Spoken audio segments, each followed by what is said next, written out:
I'll tell you what, CES a couple of weeks ago was an interesting beast to say the least, and you probably heard it in the news. Smaller turnout than ever thanks to COVID or chip shortages or whatever it is. Big names were dropping out like flies.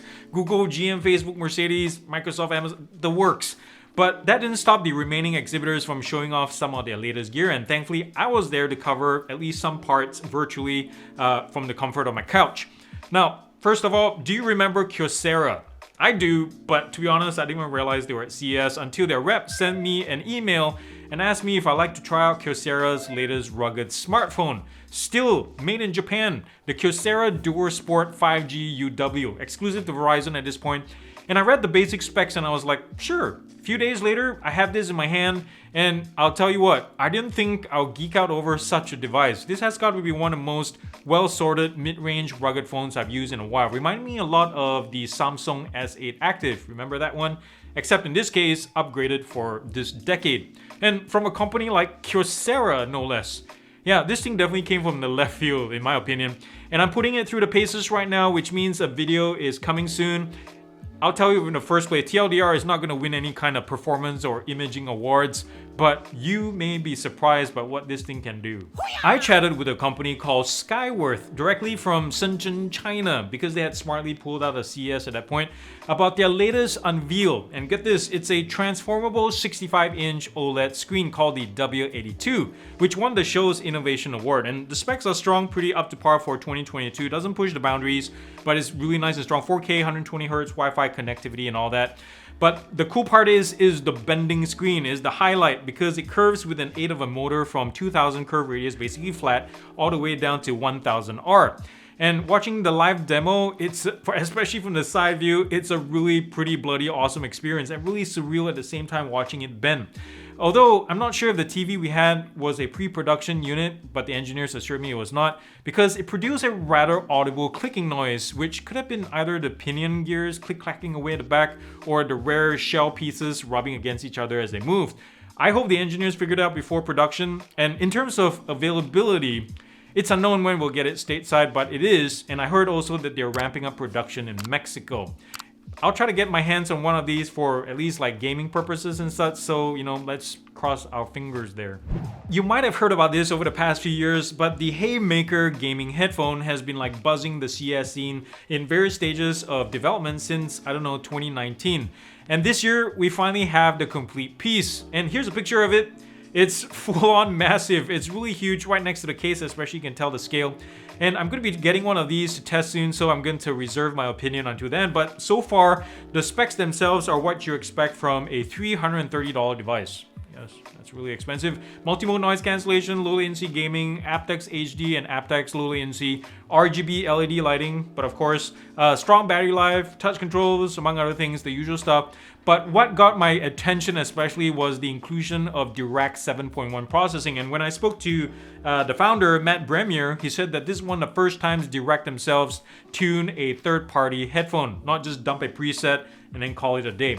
Well, if this turns out to be as good as it promises, I bet it's gonna turn a lot of heads. Now, there were a few other headphones, earbuds that caught my attention during the show, but sadly I didn't get a chance to talk to any of their reps. But I'm gonna call them out anyway. No, not the reps, the models. And here's the first one.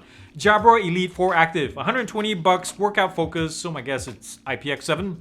Noise cancellation, pass-through mode, app compatibility, which really this thing is basically an Elite 7 Active minus some of the frills and premium fixings in my opinion, which I'm totally fine with. You viewers, I'll tell you what, have often made it known in the comment section how much you love the brand Technics. And to be honest, they're one of my favorites right now too. And at the show, they launched this new top-of-the-line noise cancellation headphones called the, and pardon the name, it's really hard to pronounce, the EAH A800.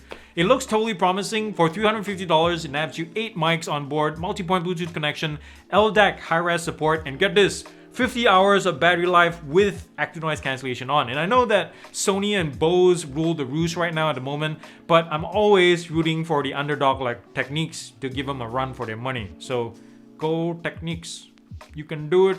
Leading up to CES itself, Aftershocks decided to change their name to Shocks. Don't ask me why, it was perfectly memorable the way it was.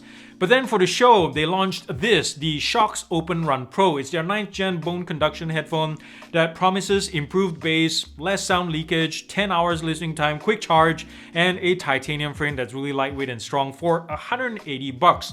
It's definitely a niche product with a niche usage for sure, but I'll tell you what guys, if you want something that sounds better than it should or than it looks, while being totally aware of your surroundings, you know, for safety reasons, and not having something jammed into your ear canal while you work out, the Open Run Pro rocks, man.